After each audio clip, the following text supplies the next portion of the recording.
শুক্রবার ৯ জিলহজ ১০ হিজরি সনে হজের সময় আরাফা ময়দানে দুপুরের পর হজরত মুহাম্মদ সাল্লাল্লাহু আলাইহি ওয়াসাল্লাম লক্ষাধিক সাহাবীর সমাবেশে ঐতিহাসিক ভাষণ দেন। হামদ ও সানার পর তিনি বলেন, হে মানুষ, তোমরা আমার কথা শোনো।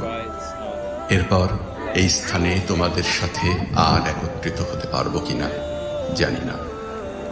হে মানুষ, আল্লাহ বলেন, হে মানব জাতি, তোমাদেরকে আমি এক পুরুষ ও এক নারী থেকে সৃষ্টি করেছি এবং তোমাদেরকে সমাজ ও গোত্রে ভাগ করে দিয়েছি যেন তোমরা পরস্পরের পরিচয় জানতে পারো।